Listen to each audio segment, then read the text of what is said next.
Pa kreisi Latvijas balzāma ražojums Degvīns Maskovskaja, pa labi viltojums. Redzot abas pudeles vienu otrai blakus, atšķirība ir nepārprotama, bet redzot viltojumu vienu pašu veikalu plauktā, vidējais patērētājs nebūs tik pārliecināts.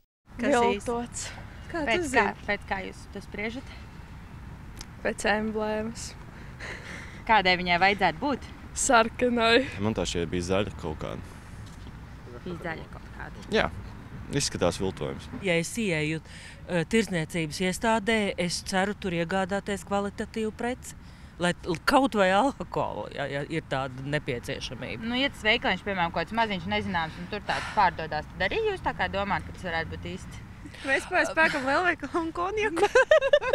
Zaļais bija parasti zaļais. Nu, bet ja šāds zils būtu veikalā? Nezinu, varbūt paņemtu arī, nezinu. Šis nav vienīgais viltojums, kas uzdots par Latvijas balzāma ražojumu, bet, diemžēl, citos gadījumos produktus atšķirt pēc ārējā iepakojuma ir vēl grūtāk. Es nebūtu negribu teikt, ka vajag dzert vai nevajag dzert, bet tā nav pirmā nepieciešamības prece, bet ja reiz cilvēks nopērk šo te produktu, tad to vajadzētu pirkt veikalā. Jo nopērkot, piemēram, Latvijas balzāma veikalā, mēs dodam 100% garantiju, ka alkoholiskais dzēriens būs īsts.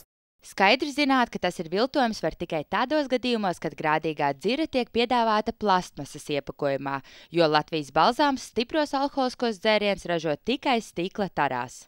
Tas ir šedevrs, jā, jo Latvijas balzāms ražo ļoti plašu produkcijas klāstu, atskaitot rumu, viskiju un tekilu. Nu, redz, un šeit tiek piedāvāta Latvijas balzāma oriģināla produkcija rums.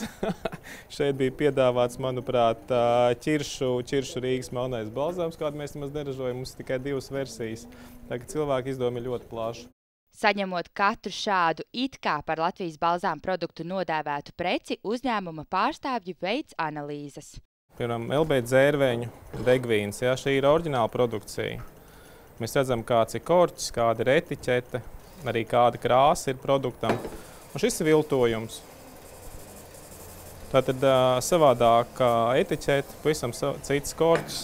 Un analīžu rezultāti parāda to, ka, piemēram, augstāko spirta koncentrācija pārsniedz 600 reizes, to, ka metanols pārsniedz 2 reizes, to, ka alkohola saturs ir pa 4% zemāks nekā oriģināla produkcijai. Tad es varu pateikt to, ka 5-6 reizes cilvēks var tādu izdzert un nebūs nekas, bet varbūt 7-8 reizē radīsies nopietnas veselības problēmas. Protams, jebkādas izcelsmes alkohols ir kaitīgs jūsu veselībai. Nekvalitatīvs alkohols satur ne tikai etanolu, bet arī metilspirtu, augstākos spirtus, kas ļoti toksiski ietekmē gan aknas, gan nervu sistēmu. Nelegālā alkohola izraisīts reibums ir izteiktāks un ilgstošāks, bet tas noteikti nav pozitīvā nozīmē. Ja ir metanola pieaugums, tad cilvēkam aklums, jā, un letāls iznākums ir ļoti iespējams. Lielākā varbūtība ir tiešām tas, kad ir tie saucamie diennakts veikali kafejnīcas, kur personas pēc šī noteiktā ierobežojuma pēc 22 mēģina iegādāties alkoholu, jā. Tas varētu būt viens no tiem momentiem, nerunājot par vispār nelegālām tām alkohola tirdzniecības vietām. Rīgā ir arī bijuši gadījumi, kad nelegāls alkohols tirgots bāros vai kafejnīcās. Tomēr parasti tas apritē nonāk no rokas rokā. Jāuzmanās ir arī no šiem piedāvājumiem, kas izskan kaut kur internetā, jā, tur no duty free, no beznodokļu zonas ievestais alkohols par labām cenām izdevīgām, jā. Tas ir nosacīti, vai viņš vispār ir bijis tuvu šai beznodokļu zonai un vai viņš ir rūpnieciski ražots. Par to neviens nevar pārliecināties. Cilvēki izvēlas iegādāties nelegālu alkoholu, jo tas sanāk lētāk. Tomēr šādos gadījumos ir vērts padomāt, vai tie pāris lati tik tiešām ir veselības vai pat dzīvības vērti. Baiba Runce, Rolands Polītis, Bez tabu.